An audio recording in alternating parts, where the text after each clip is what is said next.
Yeah. I'm going to stand up. Is that okay? Yeah, no problem. I find it easier to stand up. My model in lecture has always been Mick Jagger. I move around a lot, and I find that's more interesting for an audience than to sit there and crouch down like this. Well, thank you very much for having me here today. It's a great honour and privilege. I've not been in this building for many years, and it's strange coming back into it and seeing this different feeling that there is now to it. I want to thank you all for coming. Thank my two very, very distinguished colleagues for giving up their afternoon to be here with us. It's a great honour to have both of you here. Indeed, and as we know, one of the things you've all learned as students now is that corny phrase, but it's a great phrase: we all stand on the shoulders of giants. We all depend upon the research work of our colleagues who have gone before us and continue to work by the side of us. And all of our achievements, our scholarly achievements, are really our collective efforts. We still have the rather old-fashioned idea of putting a single name to something. The truth of the matter is, like most everything we do in life, it's a communal endeavour. And this book would not have been possible. When I do say this in the acknowledgements, it would not have been possible without, obviously, the Earth Complex, which is this major 50, 60, 70 years of work, which alone made possible the writing of this book. That's to say, therefore, I'm deeply indebted to the work of many, many scholars over many, many years. And I think that's a general, that should be probably more generally acknowledged in academia, that we are part of a communal endeavour. It's a great privilege to be a part of that endeavour. The book itself, and this is the book. My first recommendation is to say to you, if you reach the point where you're about to publish a book, try Harvard University Press, because I've not worked with Princeton, but at Harvard, I assure you, are a great press to work with, and it's been a marvelous experience working with them, and even down to this rather fabulous cover, which they came up with, and so on. And it's been a very productive experience, again, working with them. So not only am I indebted to my academic colleagues, I'm also indebted to Harvard University Press for the incredible efforts that they've put into making this a better book than it would have been had it just been left to me. The title itself actually came from discussions with Harvard University Press, and they did various things. And if you see the opening chapter, with great originality, I chose as the title for the introductory chapter simply Introduction. Brilliant piece of thinking on my part. And they came up with Embarking. It's so much better, given the subject. So again, that was a very, very pleasant part of the experience. The book itself was a long time in coming to fruition, and this is partly due to the nature of modern academic life, namely that I had an idea, as my colleagues know. I did a book with my friend Lorraine Crowder in America on Tocqueville in America after 1840, which was about, we tried to demonstrate Tocqueville's continuing interest in America until the time of his death. But I'd also been working on other aspects of that. And then I arrived in King's College London. I'm very happy to be in King's College London. But within 1 year, they made me head of department, which I hadn't quite anticipated. And then 2 years later, they had the inevitable academic reorganization, and I was appointed what's called head of school of politics and economics. And so for my sins, I found myself running a lot of things. I had about 140 academics in my team for 6 years. And so this book had to be written in bits and pieces along the way. ultimately, in this, I'm talking to you now, is I mean, this obviously is a fairly big book. It's 500 odd pages. I don't know how many words it is, 200,000 words and so on. But I think fundamentally, what I'm doing here is exactly what you're all doing, whether you're writing an MA dissertation, your PhD thesis, or whatever. It's simply on a bigger scale, but the basic principles of what I was doing here are the basic principles which you employ as well. And my own particular method is I say this to graduate students, is when someone sits you down and says you've got to write a doctoral thesis of 100,000 words or whatever you might say, what the equivalent might be in France, then that's like being stood in front of a great big wall. And how am I going to climb over that wall? But I say, well, take the wall apart, think of it as individual bricks, and then you can do it. If you think of it, you break it up in that sort of way, and then ultimately, lo and behold, I built a wall. Fabulous. Well, wow, now I can climb over it. It's the same sort of thing. And as the position I was in, unfortunately, the bricks were put in place often after many, many months, because I'd been sorting out academic management matters, finance matters, and so on. But that had that delay and the constant interruptions caused by having to take on those duties actually had, in the end, a major benefit, because the book which appears at the end was not the book that was intended to be published at the beginning. Because the book at the beginning, and when its first draft, it still had elements of this, and they were taken mostly, for the most part, taken out. In original conception, the book was going to be a book, yes, about Tocqueville's travels to America, but about the travels of other people to America as well, principally French writers, but not necessarily always French, German, British, and so on. So that was going to be the idea. And so I wrote, a big chapter on Michel Chevalier. I had a big chapter on this man, Guillaume Tell Poussin. I read lots and lots of stuff, French voyages to America, and so on. And I was, probably, had I not had these interruptions, I might have completed that book. But what happened over time is that I increasingly dropped that side of the other sort of people. And why? And I suppose it's just because I became, for a variety of reasons, and I always think in many, many books, more often than many academic books, there's more often than not, there is in actual fact an autobiographical dimension. Something, why have we chosen that topic or that topic? It's often because there's just something about that really interests you, and that often is something to do with your own life, your own experience or something. And what happened here was this, for some reason, I actually started myself thinking about the whole activity of travel and why people traveled and whether travel produced any benefits or anything. And with, I have to say, a great element of skepticism. In other words, sort of largely concluding that actually travel was a complete waste of time. It was environmentally destructive. People thought they were having an authentic experience, where they wasn't at all authentic, completely manufactured experience, and so on and so forth. I say the environmental damage element was very important in the things that I was thinking about. And so I started thinking very much about travel and why people traveled. This, of course, was an issue brought even more to the fore with the arrival of COVID, when one simply couldn't travel, one could barely leave home. And that brought home the centrality of travel to the world economy and all these sorts of things. So I became very interested in that. And that sort of ran alongside a sort of change of focus in my own reading, which I cannot pinpoint when it actually happened.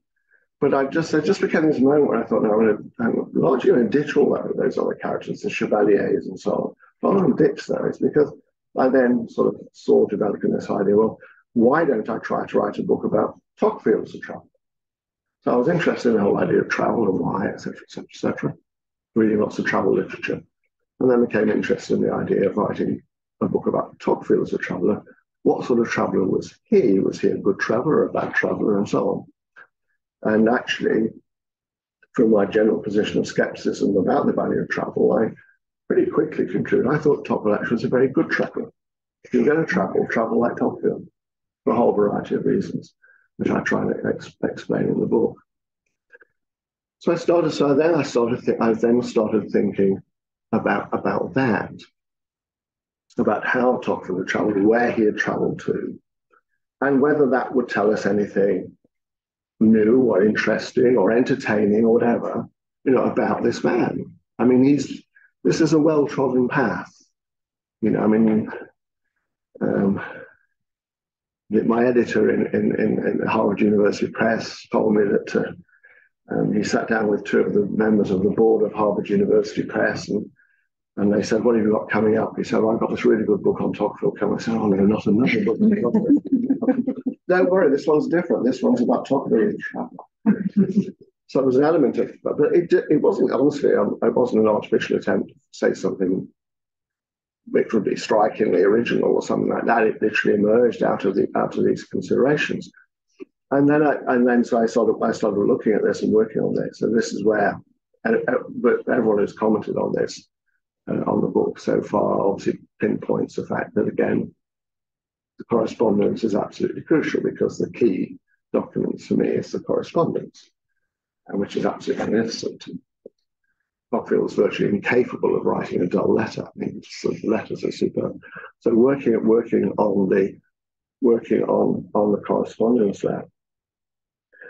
I'm aware of the fact also, to be perfectly frank with you, that to pull this book off, I'd probably have to stretch it a bit.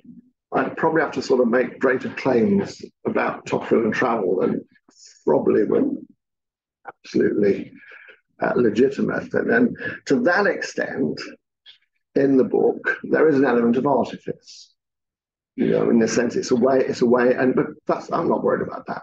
I'm fine about that. But was seen. I just wanted to be a way of looking at Tocqueville in a different way.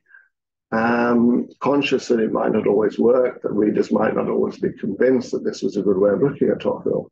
But also, I thought it was an interesting way to look at him and probably reveal aspects of his character, of his life, of his thought, and so on, which had possibly not been overdwelt on before. Not to say that they'd not been discussed before, but I just wanted to sort of bring, all of these things together. And I say that's what I tried to do. I tried to make it, as I say, a sort of a new way of looking at Tocqueville, and seeing him first and foremost as a traveller. Now, therefore, I have to make various claims about Tocqueville as a traveller, that I think he's a very serious traveller. The book says I want to take Tocqueville seriously as a traveller. I was helped very, very much in the opening, I think it's the opening line of the sentence, where I quote a lady called Sarah Wheeler, who's a great travel writer, and I had the great good fortune to meet her. And when we did a big book launch in London, a friend wrote to me and said, "Oh, are you inviting Sarah Wheeler?" So I don't actually know her. And he said, "Well, I know, I should invite her." And she very kindly came along. It's a good thing, because she's quoted in the first sentence. In a recent work entitled "Oh, My America," the British travel writer Sarah Wheeler refers to Alexis de Tocqueville as, quote, "the high priest of European tourists." I wish she'd said European travellers, but she says tourists, the high priest of European tourists.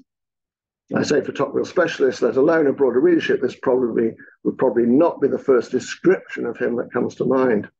Yet Wheeler tells us when she was writing her book about British women who fled to the United States in the 19th century, she, quote, could scarcely get through a day without crossing paths with the Frenchmen.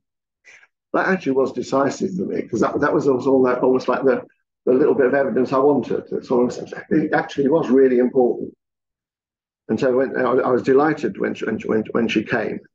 And I think she was a bit staggered when I said, that statement was, in a sense, the statement around which the entire edifice of the book was built. And that's true. I also wanted to write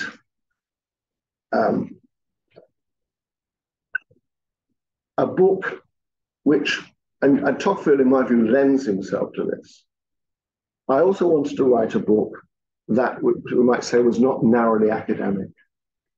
Now, that is a reflection of my age and my boredom with academia and with academics, especially young academics. And whose narrowness of perspective, in the next lesson, do not be narrow in your occupations, as too many young academics are. Take your examples from these people who think about broad issues and so on. And so I didn't want to write a narrowly academic book.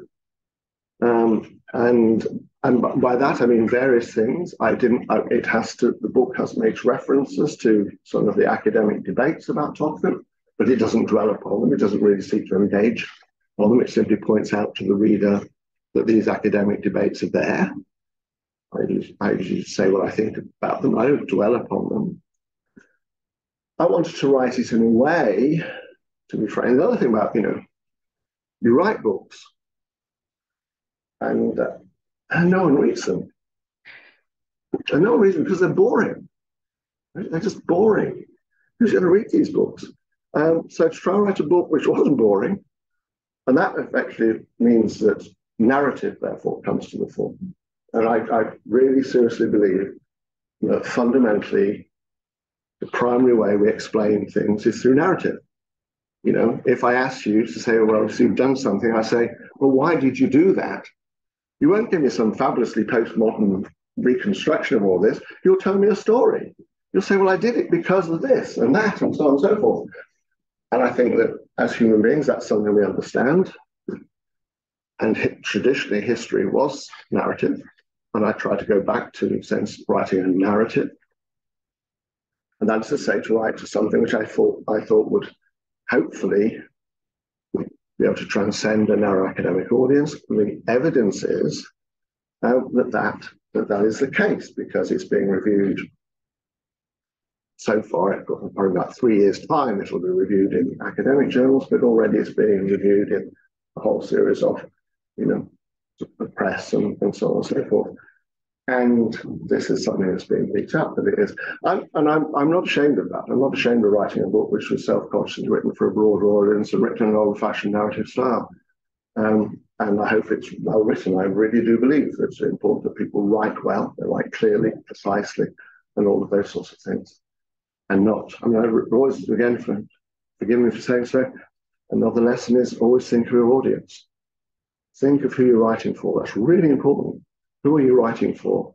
And to get in a sense, the way you express yourself in a line with the audience you're going to be writing for. Because if you don't, you're in deep trouble. So anyway, so all of these things were part and parcel of it, really. And that gave me the sort of basic principles of what I was doing. And if you look at the book, it starts with the general description about travel and what Tocqueville himself said about travel and so on. And this produces a rather peculiar way of reading someone, because we all read texts in different ways. And reading Tocqueville with a view to travel is remarkable, because it's this great thing. You see things, which you don't see before. And so when he's decided, then occasionally he says things which you think, thank God, Tocqueville, you said just what I want you to say. And he says about going to America, I've decided to give up a legal profession. But then he says marvelously, and take up the life of a traveller. You think, thank you for saying that. That's just what I wanted you to say. And said, try and develop this. So it begins looking at his first trip to Italy. And that is interesting, as you probably know, or you might not know. He goes to Italy in the 1820s and to Sicily, and as remained his habit wherever he went, after writing long letters, he kept notebooks. And the tragedy of the Italy-Sicily journey is that the greater part, that's I guess 80-90%, of those notes are lost. And all I can tell you, if I could do one academic thing in my life before I die, it would be to find those. If I dream of finding them, I dream of finding them. There must be somewhere. There must be somewhere. But unfortunately, we don't really have those. But we've got a little bit, and we can work on those. The book necessarily has to, although despite its title, Troubles with Tocqueville Beyond America, it has to look at America. You cannot not look at America. You've got to do that. But hopefully I do it relatively swiftly and so on. Give it due attention and so on. And then try and bring out later on the extent to which that original journey to America comes up time and time again. For example, he goes to Ireland, is appalled by the conditions of the Irish, and had this lovely phrase he writes back to someone and said, looking at the condition of the Irish, I thought of my friends the Iroquois, and came to the conclusion that the Iroquois were probably better housed than were the Irish. So, America stays in his head. But, look at the American stuff. Look at, obviously then, because between going to America, the publication of Volume 1, What's in America, he comes to Britain twice, comes to Britain a third time in the 1850s.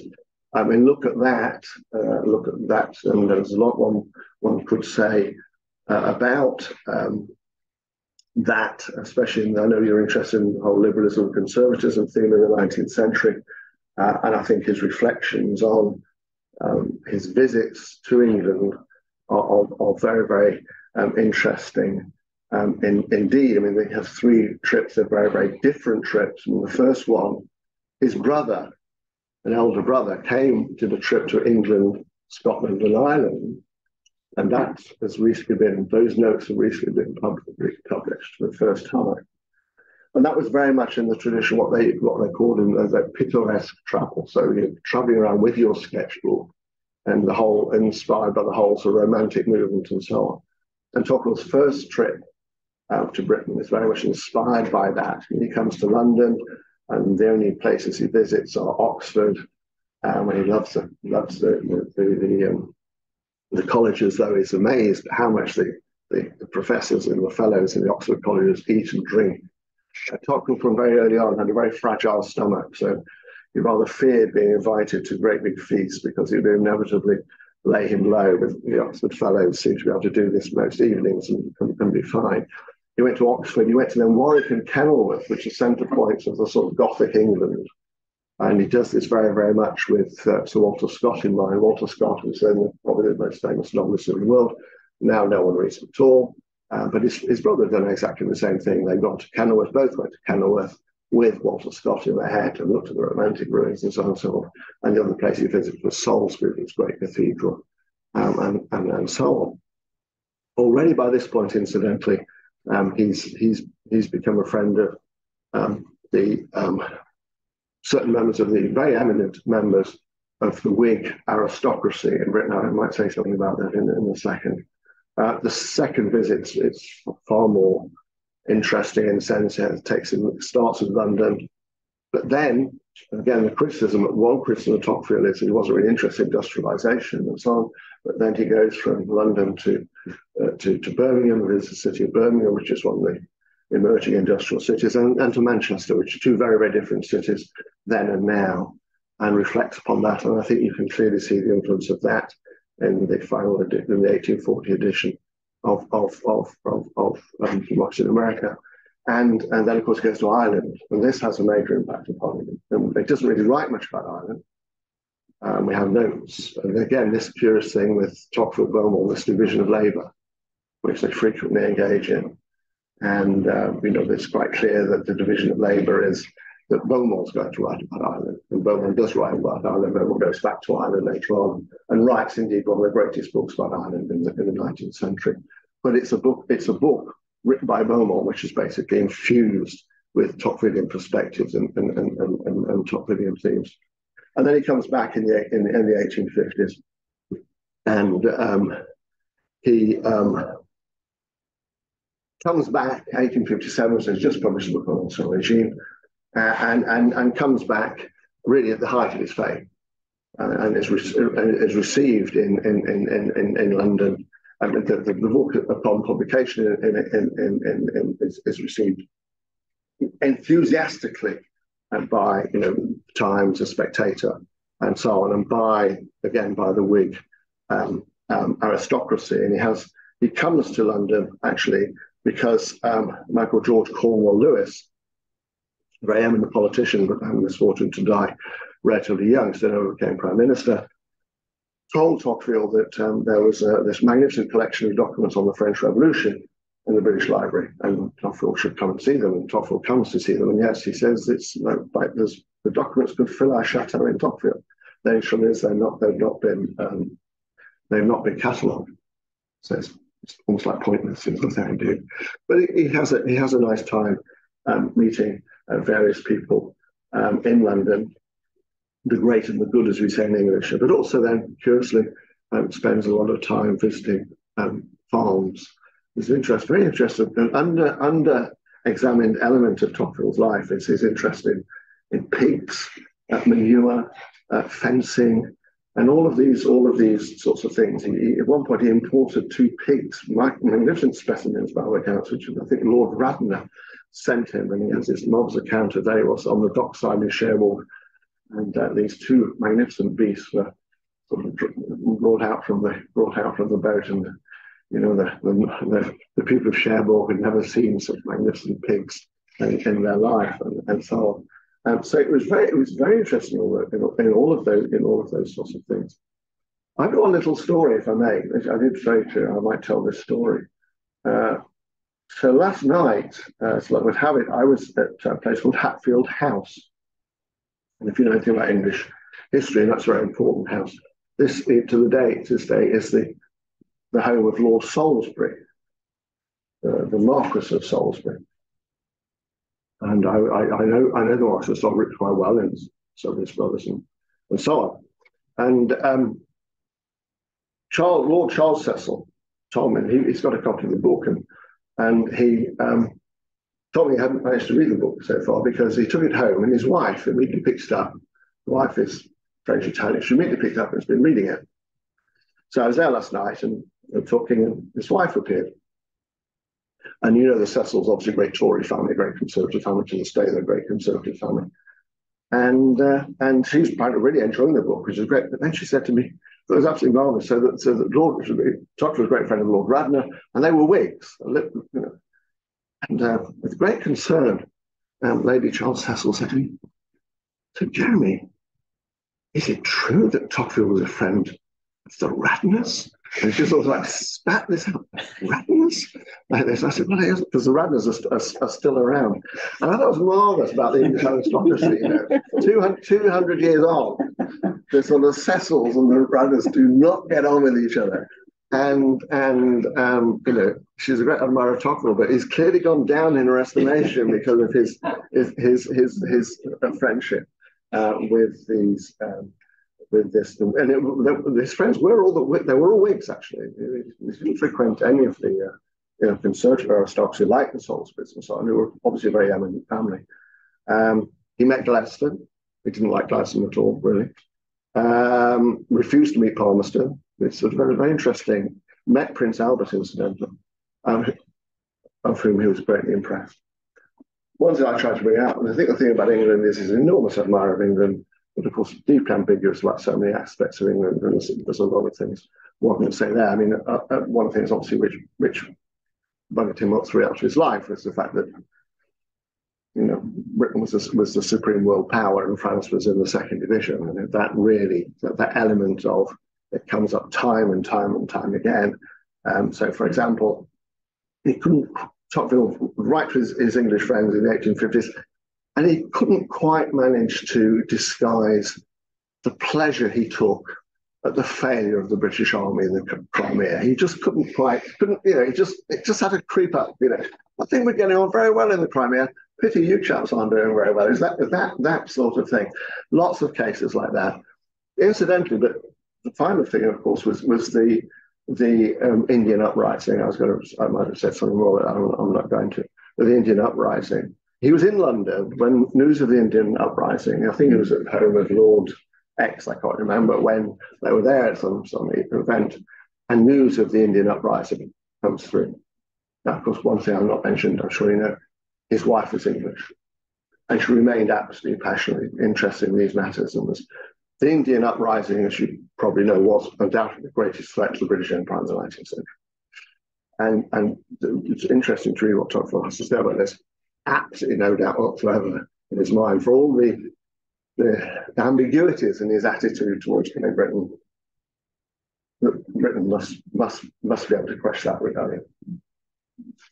This ultimately, Britain remains the friend of liberty, and for a friend of liberty to be defeated in India would be a very bad thing, not just for Britain, but for everyone. Now, I could go on when it goes to Switzerland. Algeria, as you know, and there's a lot that's been well looked at already. Algeria is undoubtedly the most controversial dimension, of his travels, I mean, it is not the case that he doesn't criticise French policy. He criticises French policy enormously, but at the end of the day, he still basically thinks it's a good thing for France to be in Algeria, to make something from Algeria. And a lot of that, again, has this sort of international dimension. But he goes there twice. And first time, of course, he almost dies of dysentery. He's always ill wherever he went, like me, really. That's one reason my sort of lack of enthusiasm about travel is that I'm usually ill too. So I have great sympathy with Tocqueville. 2 days out on the travel, he falls ill. Well, usually, in my case, it's 1 day I'm ill. So. But he was terribly ill in Algeria, but went back a second time and so on. And this was a war zone. I mean, that has to be recognised. And there's descriptions about it. He says, this would be a great place to live and farm if you're prepared to walk around with a rifle on your back. Because that's what he was seeing. He went out with the French army and so on. And that is undoubtedly the most controversial side of what he wrote about. The stuff on Italy, which is in a sense incidental, that's where I sort of stretch it a bit, really, to be honest with you. But I rather liked writing about Sorrento and all those sorts of things. And most of that we get incidentally from the diaries and letters of a man called Nassau Senior, who was early on in life took it upon himself whenever he met Tocqueville to record everything they said, everything they did, and so on. Nassau Senior is probably a very controversial political economist in Britain. But that's a rather amusing episode. And then essentially you've got a big chapter on Germany. Now, very few people have written about Tocqueville in Germany. One of the people who has happens to be sitting here. On the whole, it's not a topic that's been well explored at all. But I think Professor Molyneux has written about this, and rightly so, because I think it is a very important topic. And I think my sort of overall, if I were going to simplify matters, I'd say the 1830s is interest in America, 1840s is interest in Algeria, 1850s is interest in China. Germany becomes very passive, and England runs along. I think all of the time, and that stuff on Germany is absolutely fascinating.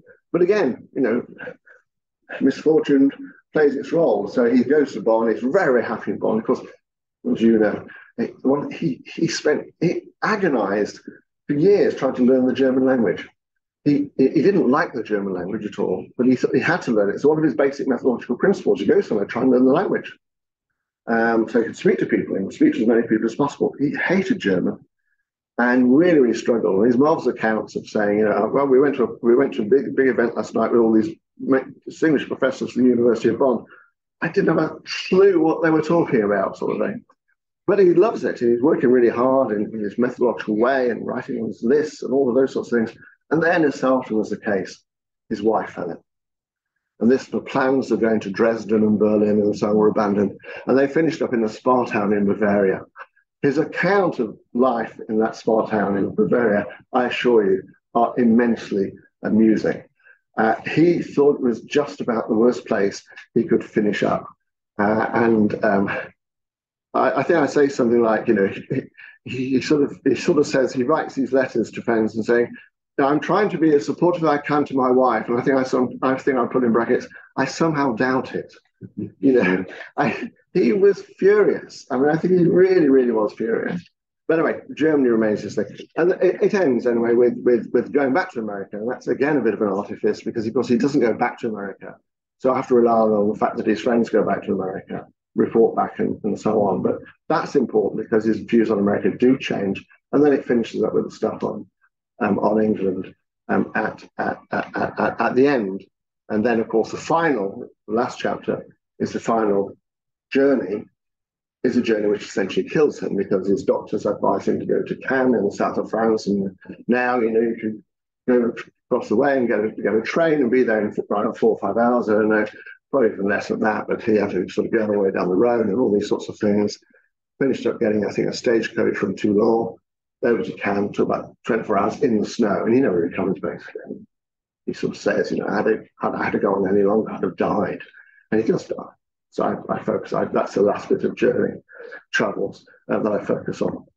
So that's the basic book, and so the idea is simply to try and say, well, not only explore the way he travelled, but to try and say that I think that travel was integral to the way in which he worked.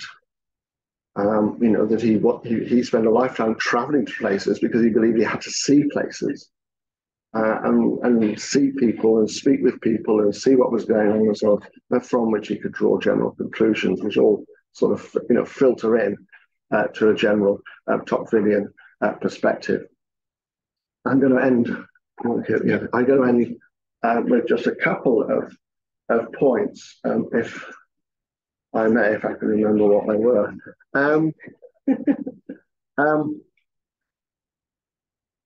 Yes, I don't know what they are. Two points. So this I find really interesting. So the book has already been extensively reviewed in the United Kingdom and to a lesser extent in the United States, but it's been taken up a lot in the UK, which has been fabulous. And this, just an example here. This is a magazine called The Spectator, which is, I don't know what the equivalent would be here in France. This is a right of centre magazine, where it was the lead review article. But I just thought the title was fabulous, Alexis the Great, and which I think tells you something about. Well, this is one point in sense I want to make, which is that what I find remarkable is that today, somehow or other, interest in Tocqueville remains extensive and incredibly varied. And so I just want to show this. I never in my wildest dreams did I imagine that I would be publishing in the Catholic Herald. But lo and behold, here's an article, Catholicism and Democracy in Tocqueville's America, commissioned by the Catholic Herald. The week before, I was commissioned to write a piece in the Wall Street Journal. In this case, commissioned to write about Tocqueville and Algeria. So 1 week you're in the Catholic Herald, the next week in the Wall Street Journal. And the other thing is just about the reviews, and there have been a lot, and they've on the whole been positive. But I mean, I don't know, this isn't an experience which my colleagues might have had. What is really intriguing for me is they're all reading different books. They're not, curiously, not reading the book that I've written. So the one in the TLS last week, for example, the Times Literary Supplement, which is, you're going to want to sell books, the Times Literary Supplement, said where this book excels is in its exploration of the relationship between Tocqueville and Gustave de Beaumont. That was never in my mind, never. And there it is. And that's a curious thing about, again, you write a book because you have an idea about doing it this way, but like once it's out there, it's on its own almost, and you become irrelevant because people will read it in so many different ways. And that then takes it back to, I think, when you write a book, the autobiographical element is often not far stronger than you realize. But likewise, when people review it, the autobiographical element is stronger. So Toby Young, I don't know if you know who Toby Young is, and he's quite a controversial figure in Britain, but he wrote a very amusing novel some years ago. He tried to make it big as a journalist in America and failed. And he wrote a book which was called How to Lose Friends and Annoy People, or something like that. That's right. Which is very, very good. Deeply jealous of him because that was made into a film. And Kirsten Dunst played the lead character. I've asked him many a time about that, how he got on with Kirsten. But he said, if you read that book, it's deeply Tocquevillian. He said, I was just appalled at the fact that there was no freedom of thought, even then. And that's what comes through. So, it is very, very curious that, that you write a book, you think this is what it's about, it's people in different ways, and that's it. It's no longer your book. It's just escape tune. It's out there, and you just have to take whatever comes. That's a brief overview of what I tried to do. So thank you very much indeed. Thank you. Thank you very much, Jeremy, for what has been an interesting journey and travel through your book. And so to carry on with this discussion and to start on the questions, I will ask Alan to start and to tell us a few words and to carry on and to take us on through the discussion. Thank you. D'abord, je voulais remercier Catherine pour m'avoir donné l'occasion de revisiter les scènes de ma jeunesse, aussi bien que Françoise à ma côté quand j'étais une assidue de cet immeuble dans le séminaire de François Furet. Et c'est un bon moment depuis que j'ai visité l'endroit. Et merci. So what I don't want to do is to do what many people do when they're asked to discuss someone else's book and talk about the book they would have written and all their own brilliant ideas about Tocqueville. Nevertheless, I will start by mentioning an idea that I was given by Jeremy that had never occurred to me before. And that is a real product of his sustained attention to Tocqueville's travels. And many people have looked at one travel or another of Tocqueville. Nobody's put it together before. And one of the things that is frequently said about Tocqueville is that he is a great sociologist, one of the first sociologists. But what struck me in seeing his methods of investigation repeated across many contexts was not Tocqueville the sociologist, but Tocqueville the anthropologist. Now, this is a distinction, if I might speak Franglais, that's a little fluid, no matter what language. Sociology, anthropology, what's the difference? Very, roughly, anthropologists care more about culture and communities. Sociologists care more about social problems and social institutions. Anthropology, in particular, venerates the participant observer, the person who immerses themselves. Now, obviously, Tocqueville is both a sociologist and an anthropologist, but it's this anthropological side of Tocqueville that really comes out from this book in a way that had never struck me before. And just as in the past decade of Tocqueville scholarship, Tocqueville as a philosopher, something he always denied being, has suddenly come to the fore. I think that Jeremy's book may give us Tocqueville the anthropologist, right? Tocqueville, the student of how you, in fact, learn to appreciate a culture by getting inside. You must learn the language. You must speak to people, his advice to his nephew Hubert when he's in Vienna, I think it was. You must speak to people, not about the subjects that interest you most, but about the subjects that interest them. And that's how you will learn to understand their culture. And this is Tocqueville as an anthropologist, which has never really come out before, and which is an insight into Tocqueville that without reading this book, I would never have come to.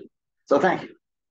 But then what I want to do for the rest of my, hopefully not too long period of discussion here, is to ask Jeremy a series of questions, not all at once in the French style, but one at a time in the more Anglo-Saxon version of this. So people have often asked, did Tocqueville get America? This is a long theme. The book discusses it at some length. The conclusion, of course, for all of those of us who are the acolytes of Alexei the Great is that, of course, he did, but there are certain people who perversely insist that he did not. But I'd like to put the question in a slightly different way. Do you think Tocqueville got Great Britain? Oh.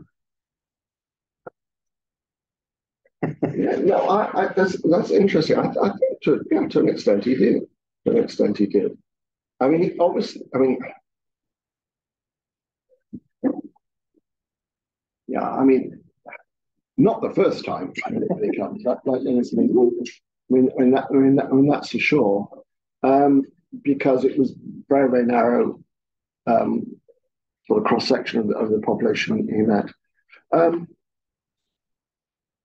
Yeah, I mean, the second time, obviously, going to Birmingham, Manchester, and Liverpool were interesting. And he clearly, I mean, again, he wasn't alone. There were many French people in the 19th century who went to those cities because those cities were deemed to be the future. I used to have the great privilege of living in Birmingham for 10 years. I actually loved it. And it was that there was this sort of monstrous sort of 1960s wall, I remember, and an underpass. And it had a quotation from someone who had come to Birmingham in like 1826 and sort of said, if you want to understand the future of the world, you must go to Birmingham. In a concrete underpass. This is typically Birmingham, which is placed there. So he went to Birmingham, Manchester, saw there two very, very different cities and so on. In the 50s, he doesn't really do very much. Can I tell you a story about the visit in the 50s, which I'm going to tell again because you didn't know this, and therefore possibly even you won't know this.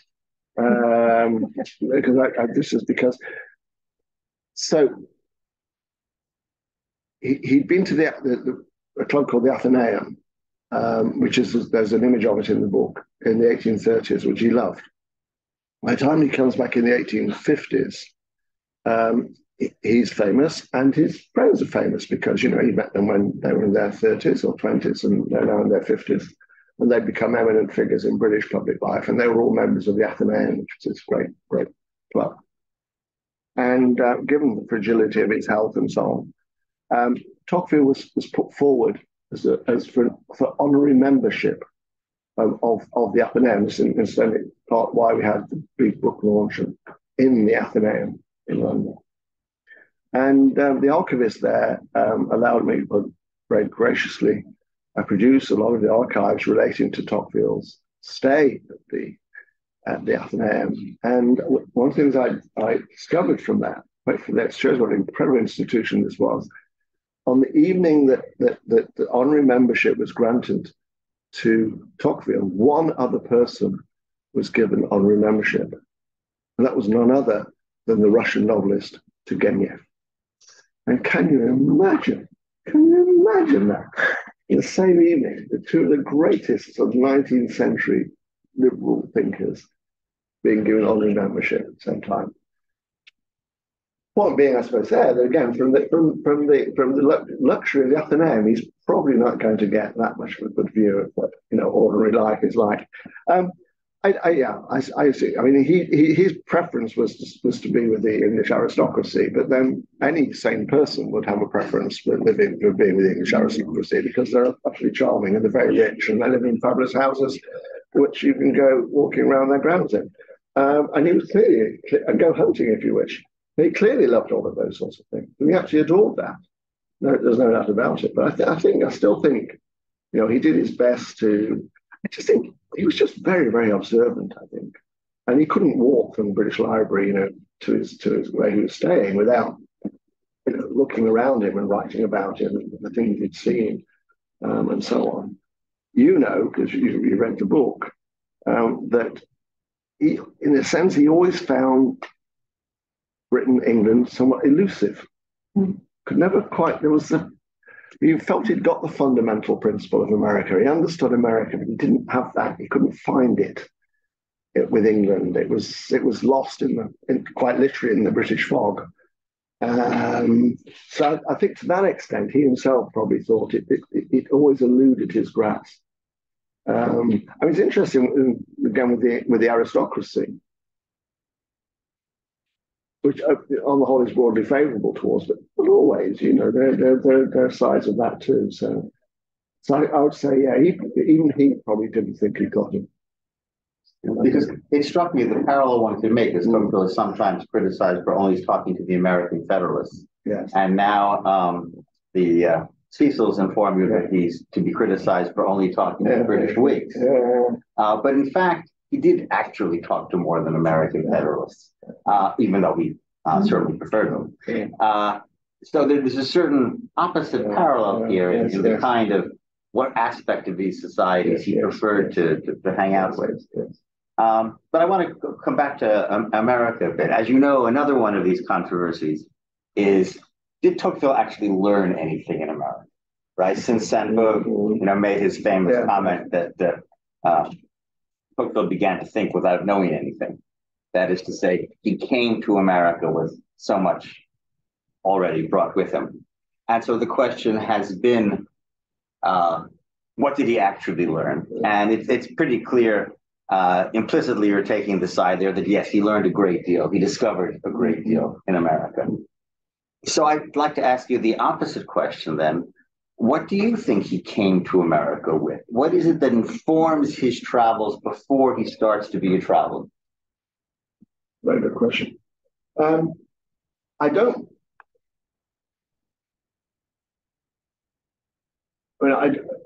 I don't want to say, so just on the American question, I don't want to say, well, he understood everything he saw, or manifestly not.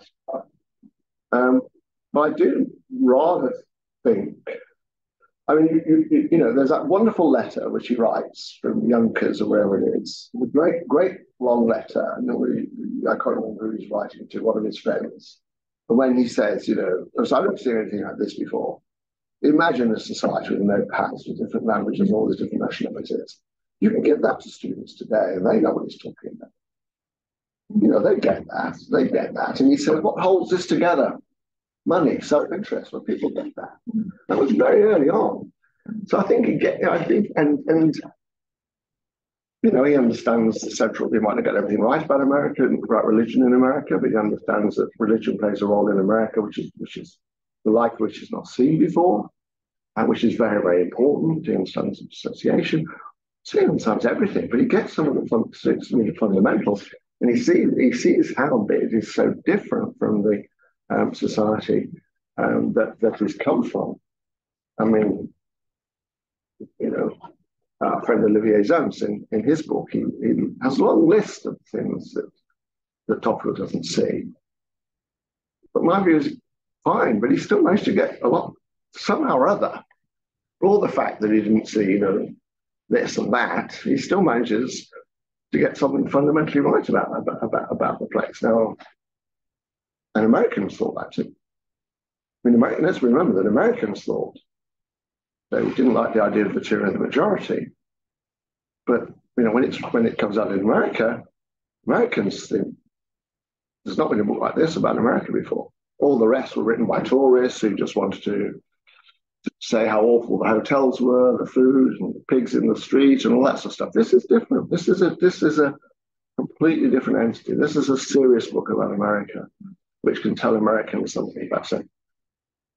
So I don't want to say he saw everything, but that the question of what he came. Do you mean this is not the question whether he intended to write the book? It's it's what his political views were. What, as you rightly point out, Tocqueville goes to every place with a list of questions, yes. And these questions come from particular interest, particular perspective. Yes. So, what was the list of questions do you think that he had in mind on the boat? On the boat, or before he got on the boat, whichever. I think that's interesting. So I'm about to say. This obviously is to enter the discussion about when he decided to write the book. I probably don't think he had many preconceptions about America or questions in mind when he goes over, to be honest. It's difficult to track them before he goes. Obviously, there's all the stuff we've got to write the book out of the prisons and all of those sorts of things. I tend to take the view that he gets there. We know he goes there for a whole variety of reasons. His life's a mess. His family are annoyed with him. And all of those, his career is going nowhere. It's quite writing a book on prisons. He explicitly says it's a good career move. He says that. We write a good book on the prisons, we come back.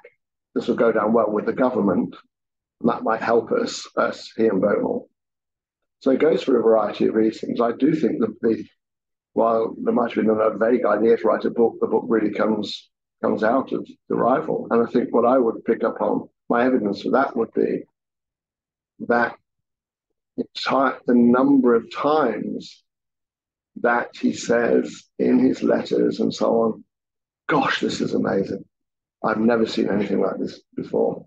What do I make of it? What can I make of it? What's going on here? The number of times he says that. I will not know what I think about America until I've got home. Because every day will bring something new. Every day will amaze me, give me something new to think about. So I do think, therefore I think that, yes, he's got some fundamental questions about Restoration France and all those sorts of things, and what's happening in France and under the July monarchy. But I think it's that. I think that's what's so great about when you read the letters, is that sense of wonder and amazement that he conveys. This is the like of which I've never seen before. And somehow or other, I've got to try and understand this. I think that's really impressive. And that's why I say I think he does a reasonably good job of doing it. Reasonably good. Yeah, reasonably good job of doing it. Well, it's not. I mean, listen, there are lots of places in Britain I've not been to, and tell you, say, I might well have not been to Lowell, Massachusetts, despite living in America for many, many years. Okay. So I will ask one final question before opening the discussion up, or allowing Kathleen to open the discussion up. But it's sort of 2 points here. But in part, it relates to the point you just made about that letter from Yonkers, which I think is Chabot, where he talks about all these people that come from these different places, they speak these different languages, they're held together, et cetera, et cetera. He's not always, in his later life, quite so sanguine about that. As you point out in some of his other letters, he's worried about all these German immigrants to America, whereas he wasn't worried about those Irish Catholic immigrants to America who were just as accustomed to despotism, from his point of view, as those Germans. So is there a real change of Tocqueville becoming, shall we say, in contemporary context, less friendly to immigration than he once was? And the other is, and you bring up this point, but you don't explore it, so I'd like you to perhaps explore it a little bit more now. Do you think perhaps he's implying in some of his reaction to India, when he says to Reed, or about Reed's idea of creating a settler colony in India, oh, that's a horrible idea? Is that in fact a reflection on, maybe my policy in Algeria was badly thought out? Maybe that's not the way we ought to go there. Surely he would never have advocated abandoning Algeria. That's clearly out of the question for him. But he might conceivably have changed his mind on whether France should encourage European settlement.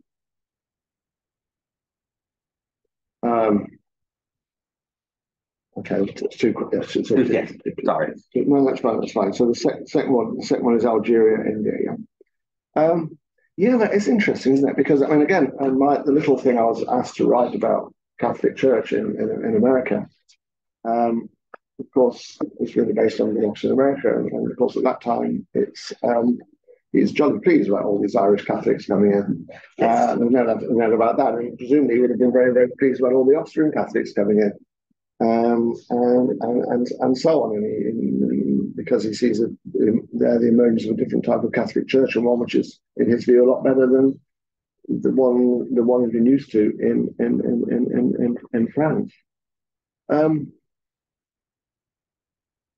The tone does change later on, and again, I mean, in particular. I mean, the thing about the Germans going to America, of course, he picks up first in Germany when a German, I can't remember, minister says to him, do you realize that America's taking 50,000 Germans a year and they have no attachment to democracy whatsoever, so you should be careful. But then obviously he picks it, he develops that argument. He does develop that argument later on. But again, as you know, his general appreciation of America changes in the 50s. So he might not identify um, um, the Catholic Irish in the way that it identifies immigrants from Germany. But presumably when he's talking about the gangs in New York, which are on the whole Irish gangs in New York, he's talking about increasing lawlessness and so on. He doesn't specifically identify that with the Irish. But as a matter of fact, it was the Irish that he's talking about. So presumably he becomes less optimistic about that. And, you know, he sees this increasing lawlessness in America. He sees the emergence of a capitalist class, which is brutal, selfish, so on and so forth. Of course, and first and foremost, he sees the mounting dangers of the continuation of slavery and so on. So he becomes generally far more pessimistic about America. I think somewhere in the book there is a quotation of Tocqueville saying something to the effect that I cannot think of a country in which I'd be happy to live. Mm-hmm. Mm-hmm. Yeah, very contemporary. Yeah, he says that. I think is that right? I think I cannot think of a country in which I'd be happy to live. So he, you know, becomes. I mean, like the man is, you know, he's got tuberculosis, it's terrible, all of these sorts of things. But I think, you know, the general tone of the 50s. I mean, you know, yeah, I mean, the general tone of the 50s is. I mean, again, another little comment. You know, when he comes to England in '57, one of the things he says, you know, he says, "I'm looking forward to some intellectual conversation because, amongst many other things, the Second Empire has destroyed, you know, intellectual life in France." He just becomes very, very pessimistic. So yeah, I think he might become more sort of nativist with regard to America than he started off being. The Algeria. India issue. Well, when you know more about this than I do, in fairness, and that is to say that what we do know, we know that you can correct me on dates and things, I'm sure. We do know that, you know, in the 40s he was writing a lot on India, doing a lot of work on India in the 1840s, which was precisely the time that he was very, very interested in Algeria. We know from correspondence and so on that, you know, he was writing to Reeve and others, almost saying, explain the success of the British in India. How the British managed to pull off India when we cannot pull off Algeria? What's the difference? And what can we learn from there? And although the answer is, well, I'm sorry, you probably can't learn very much because it's sort of too far down the line.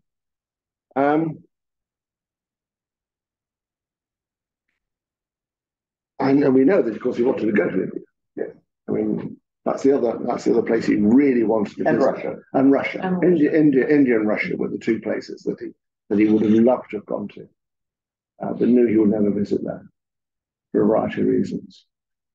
So, you know, I mean, you know that he comes up with a whole variety of things to explain British success, doesn't he? That essentially India was ready to be colonized and Algeria wasn't, and so on and so forth. Yeah, he sticks with Algeria and believe the British should stick with India, basically. Not so. Yes. Yeah. It just doesn't. You know, again, there's this. Again, I can't remember the context in which he talks about this. Well, I can. It's also the context of colonization. But you know, there's that remark, isn't there? That the colonizer destroys the indigenous society and population almost by doing nothing, just by simply being there. You don't have to brutalize them, kill them, remove them from their property, but just simply by being there, you'll corrupt them and destroy them in the long term. That's the reason why I love reading Tocqueville, because he'll say things like that. You know, you can be reading a letter to someone, and in the middle of a long letter about something or whatever, Tocqueville will just come out with something, which is one of the greatest things, you know, you're going to read. And I'm sure I'll say this myself. I bet this is echoed by my colleagues, which is to say, you know, I've spent a long time with Tocqueville, and it's not been wasted time. It's not been wasted time. It can be wasted time on some other people. I have a friend writing a biography of Michael Oakeshott. He thinks that's wasted time. But Tocqueville, no, he's a great person to spend your time with. And my impression of him, remains undiminished as a good man. Thank you very much, Alan. Thank you for this discussion. And so I'm going to open up the discussion a bit to our team. And of course, online, if you've got questions, you can ask them in the chat. But I will start perhaps in asking you about, I will ask two questions in order for all of you who would like to ask a question to gather your thoughts. But so I haven't read the book, even though I bought it, as I told you. I didn't have the time, and I apologize, but I did go through it. And actually, I was thinking about nice distinction between reading and going through there. I know, no, absolutely no. But I was wondering, and I've discussed this with you just a little bit about the methodology that you discussed, and if you think that in some sort of way the recreation of the narrative was problematic initially. And if you think that this is a type of new methodology which could be applied to other type of authors.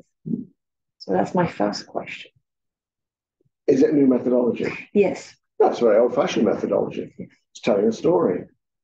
And which we've done for thousands of years.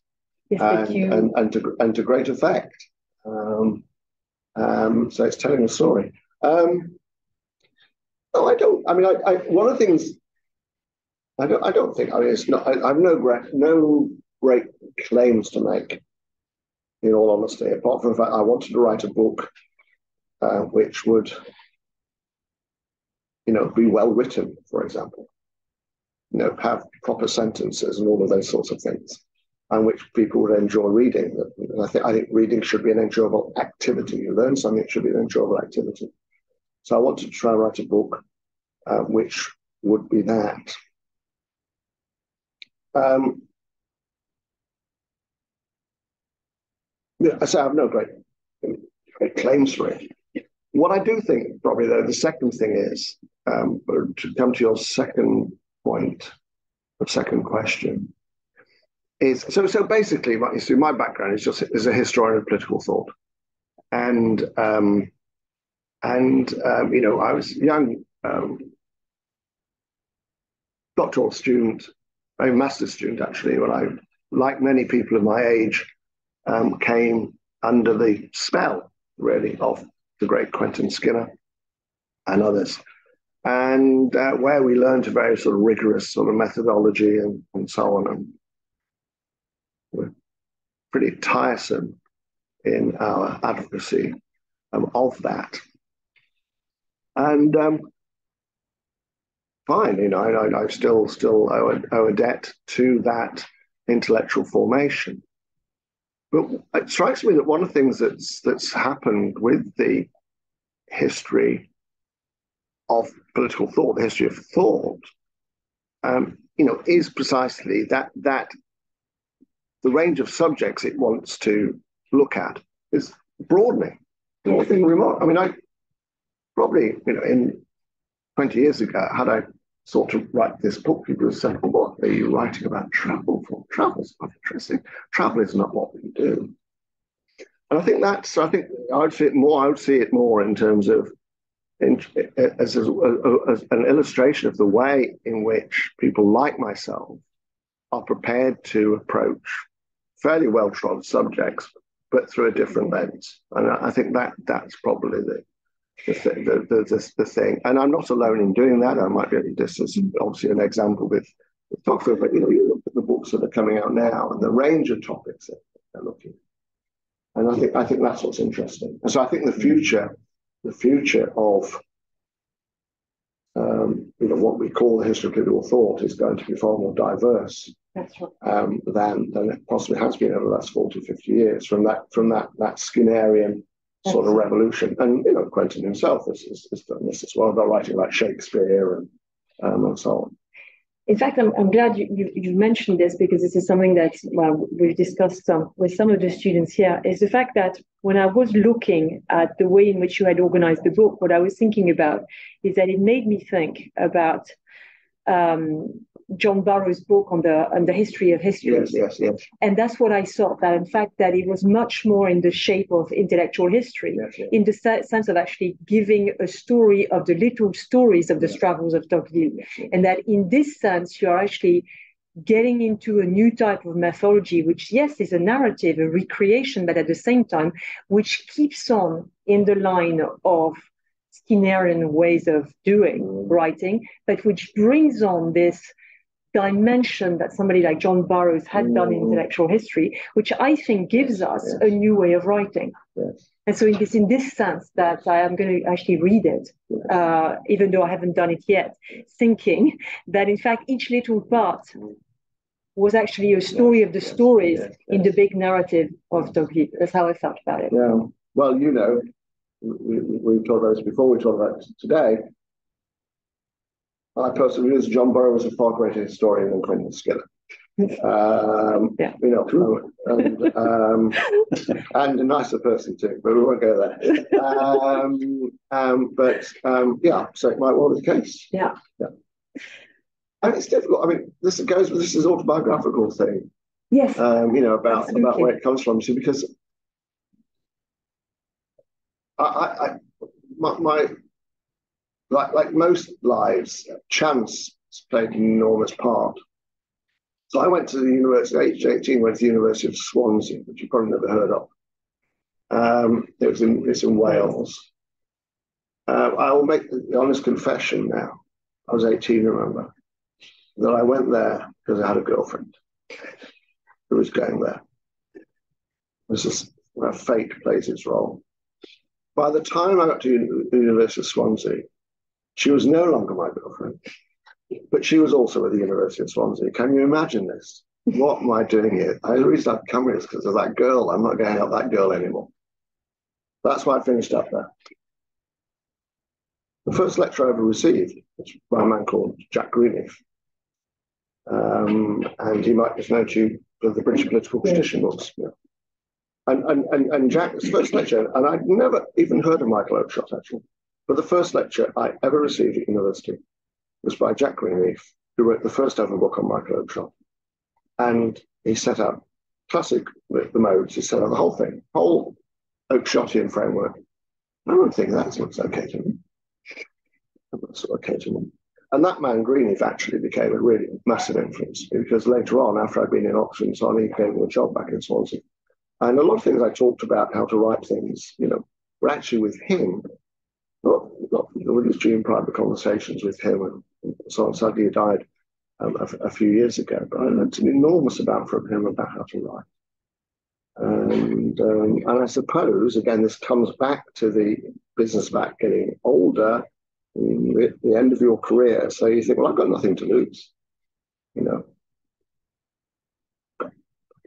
I'm not going to apply for another job. I'm not going to do this.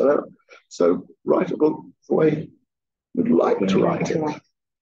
And which, you know, many younger colleagues probably feel they cannot do because they've got to stick within the conventions of that moment and the subjects which are the subjects that have got to be discussed at that moment and so on. But as you get older, you don't need that. So, okay, it's a piece of indulgence. Write the book you want to write.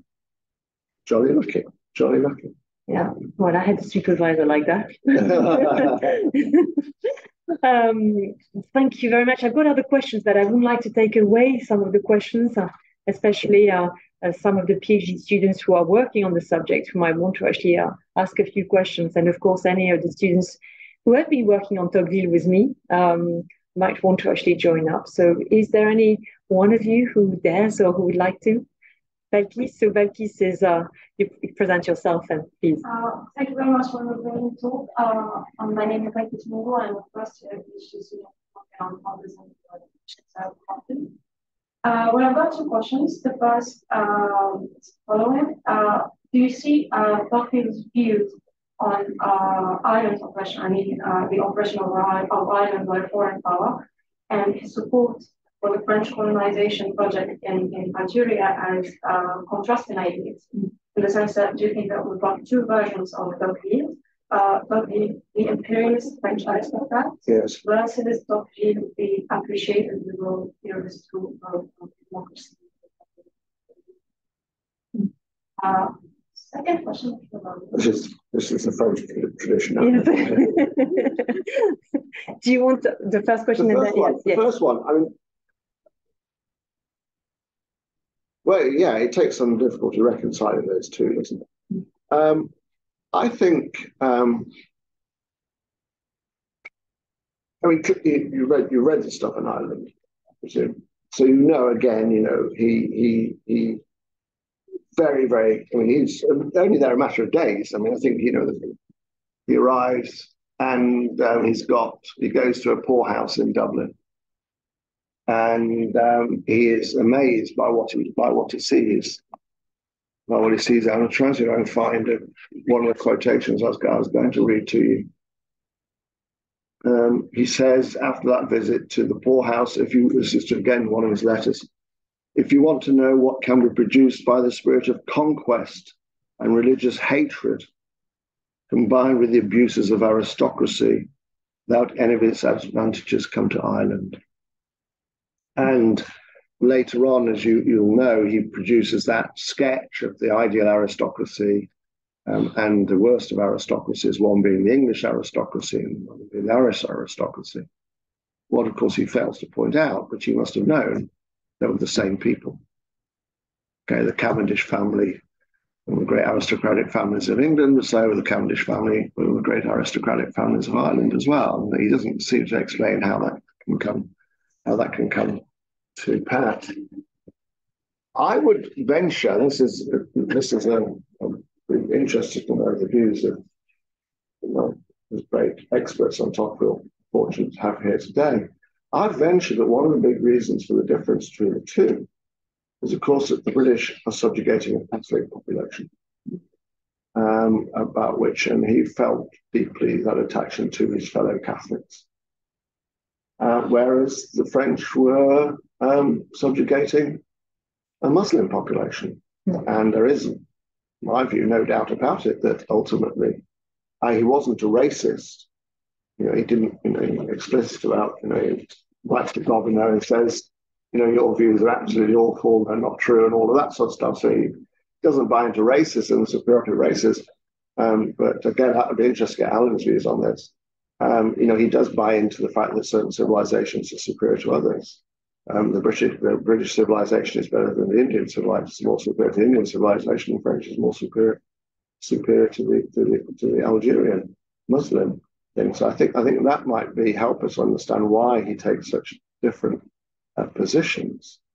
In Ireland, it's people like him that are being subjugated, and in Algeria, it's other people, which doesn't show him in a great light. But I suspect that might be a part of the answer to that question.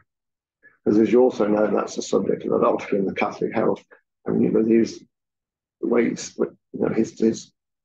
joy at seeing the way that Catholicism is flourishing in America and the relative lack of prejudice against Catholics, not total absence of, is also very interesting.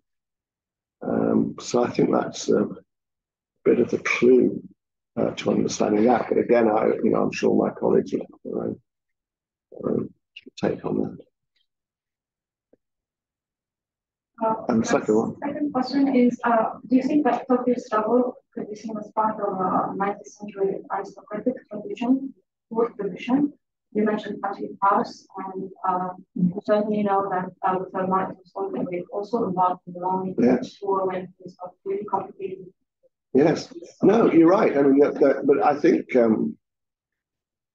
yes, there was, the Grand Tour tradition, and obviously the trip to Italy, Sicily is, it's part of that. There is, I mentioned this in the book. It's hard to shake off the idea that for example, most travel writers are sort of aristocratic toffs, as we say in English. You think of most of the great British travel writers anyway, they've all been of that sort of background. So there's a long tradition of aristocrats and down to this day. What I'd say is, there are many different traveling tribes. People have traveled in a whole variety of different ways and for different purposes. I mean, the most obvious one is sometimes people have no alternative but to travel. So if they don't travel, someone's going to kill them, or they're going to suffer persecution and so on. What is undoubtedly the case, though, and I think that Tocqueville's at this one of the first major points of transition is that it is during his lifetime that the character of traveling changes quite considerably, and that's driven by technology and railways in particular. And I try to bring that out. Living up in the Cherbourg Peninsula, to come to Paris. With not sort of, in the end, there's one thing when he takes a train, and he comments on this. I'm here in 5 hours, and I've eaten well, and all of those sorts of things. I cannot believe I'm in Paris. 20 years previously, that's one of the reasons why he's obsessed by the Paris Cherbourg Railway, and why he's disappointed that Napoleon III turns it into his own triumph, and so on. There's endless reports on the Paris Cherbourg Railway and why it's not being written and so on. But in his early days, your alternative was to get a boat from Cherbourg to Havre and then catch a boat all the way down the Seine, or go over land, and it might take you 2 days, and so on. So I think that is really interesting, and also incidentally, then again, it's in the book, is this. Now in the 20th century, it was all these blooming Americans everywhere. In the 19th century, it was the English, and you couldn't go anywhere in Italy without the English being everywhere. And there's comments about that. Comments with his friends about, oh God, the bloody English! Why can't they stay at home and so on? But this is beginnings of the beginnings of mass tourism and so on. So people travel for a whole. I look at that in the book. People do travel for a whole variety of different reasons. Not all of them good. In the 19th century, it was to get away from a husband or wife who didn't like, or to escape some sexual scandal, or escape bankruptcy, and etc., etc., etc.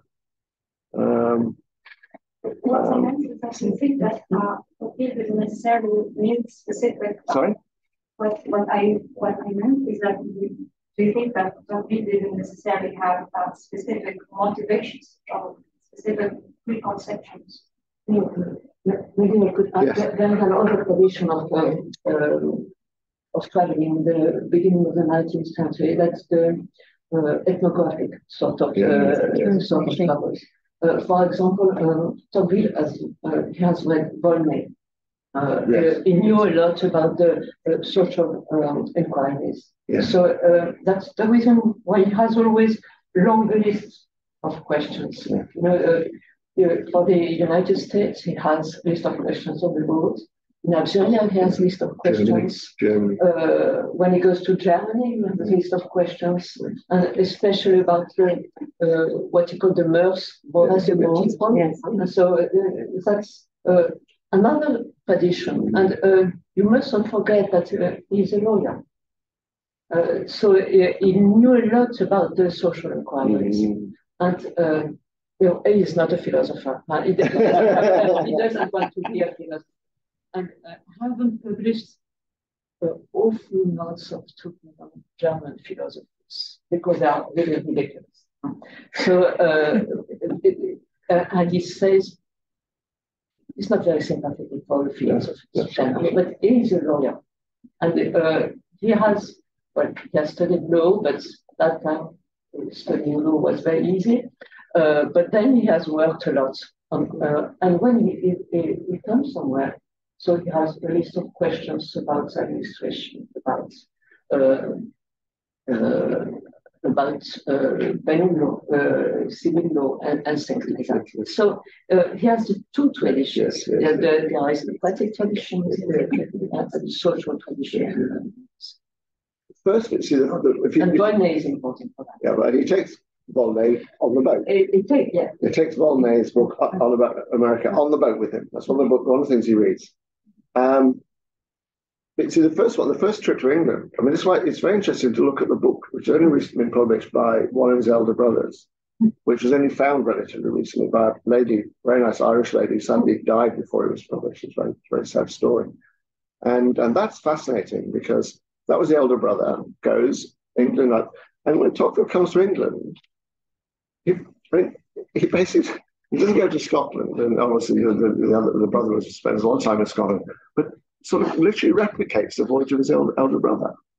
And that is a tradition of pittoresque travel. He doesn't go a lot to the museum. No, that's right. Different. Yeah, that's right. Mm. But you know and the elder brother's got all the sketches and all this stuff, and it's all the sort of, you know, it's the Gothic England and whatever. And so, and he hasn't at that point, which is he's sort of into that, but he's not really there. He doesn't go with the list actually, but he just wants to see the place and relive these sort of romantic experiences and all of those sorts of things. So I think it's motivations, but I think it is a very good point. On the whole, he arrives with a list. He has a list of questions which he wants to get answered.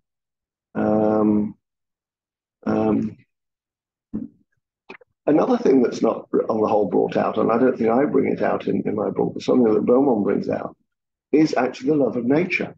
Yeah. That you tend not to think of him as someone who liked looking at natural landscapes and so on. But Beaumont makes a big point about this. He was not immune to the charms of nature.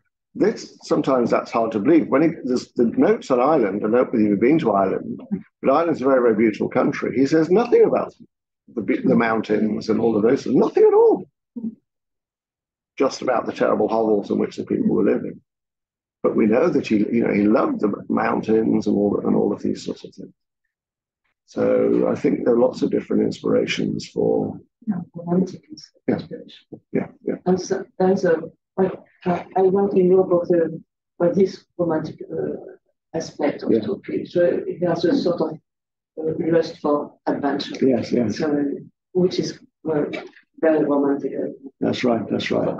Sort of an authentic existence. Yeah. And for example, he likes riding.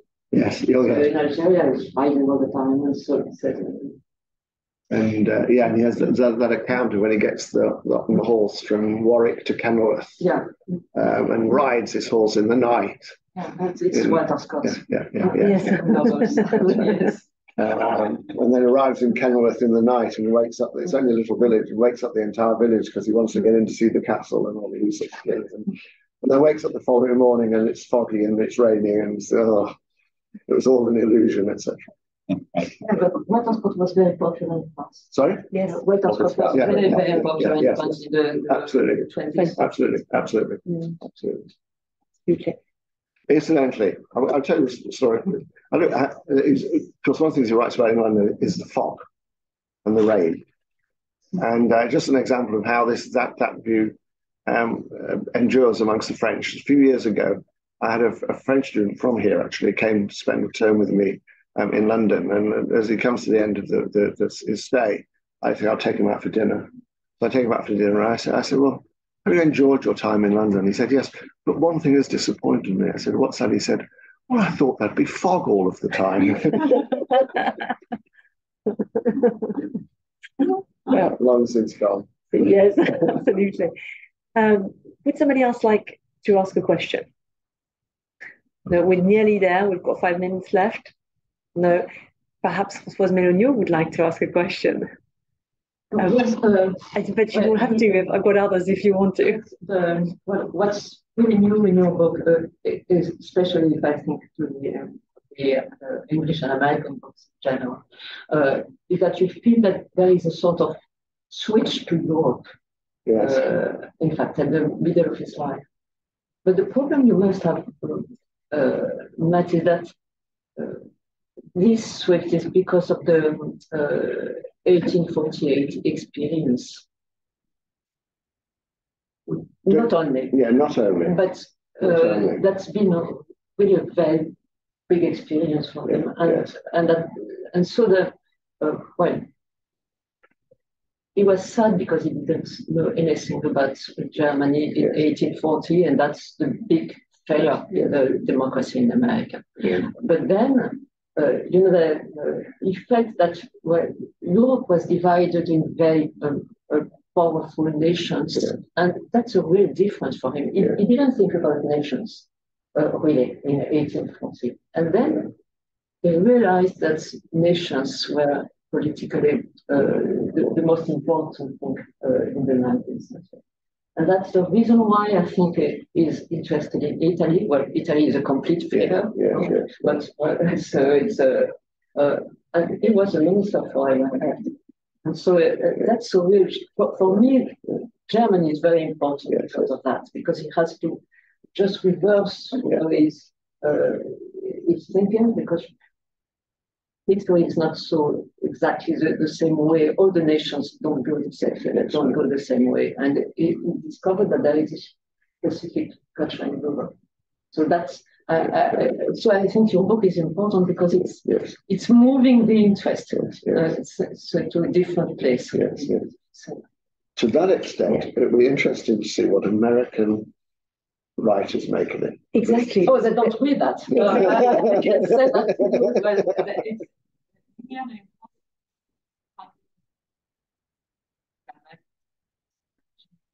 Yes. Very difficult. But so far, it's been reviewed. It's been reviewed suddenly all over the place in Britain. Yeah. America. Yes, because and there is another question. You ask whether the controversy about whether Tocqueville did get or not the United States, which is not the question. You know that there is a place that's in Britain. It's in Great Britain in 1835. So he went to the House of Commons and he's asked what he thinks about different sort of polls. Yes. And he said, well, in the United States, I haven't studied that because that was not interesting for France. So he's not looking at America, he's looking at France. Yeah, thank you. We've got a question online by my colleague Nathalie Champon, who is actually part of the seminar. And so, Nathalie, you can actually speak. Normally, we can hear you. Okay, right. Thank you very much, Professor Jennings, for your book and your explanation. I must reckon I had no time to read entirely your book, but I was especially interested in the travels through Britain. Yes. And what I could read and the impression I got, but maybe I'm wrong, was that he was nearly shocked by the poverty of some of the population and the huge gap between the aristocracy on the one hand and the rest of the population on the other.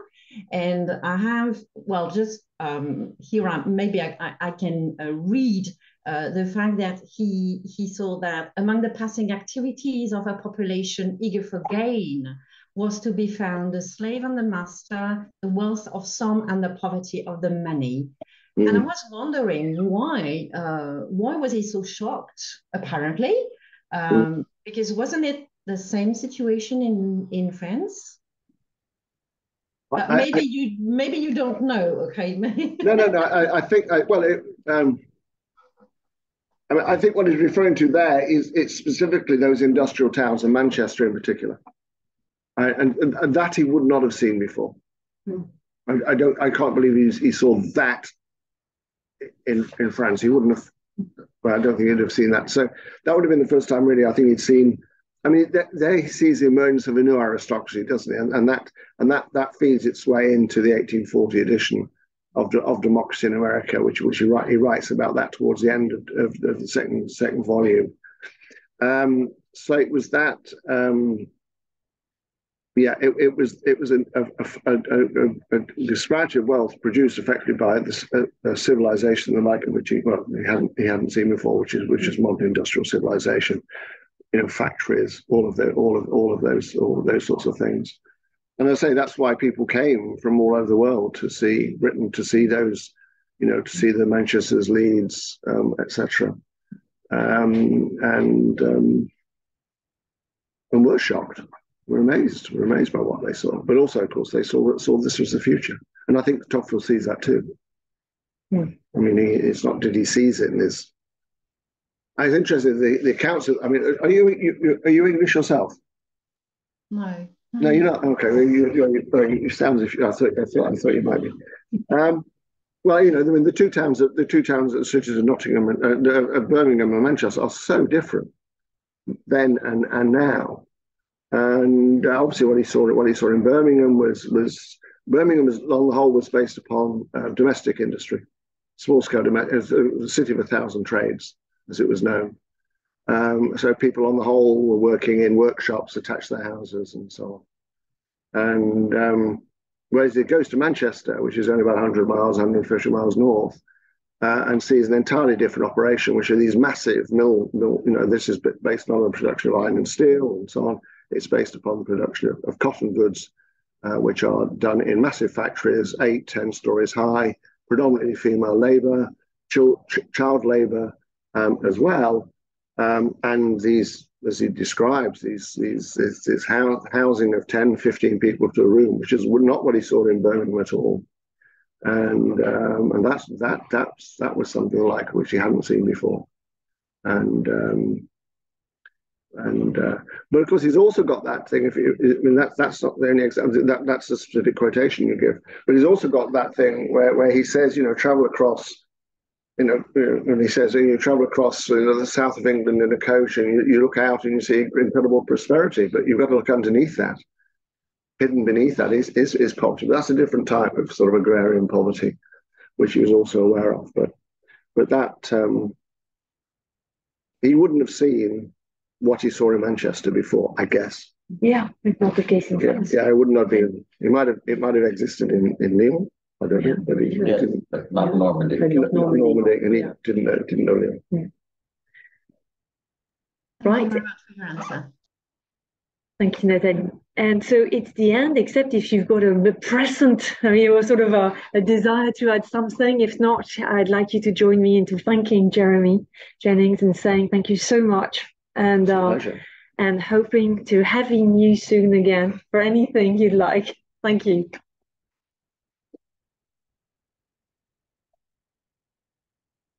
Buy the book. Yes, no, read. On our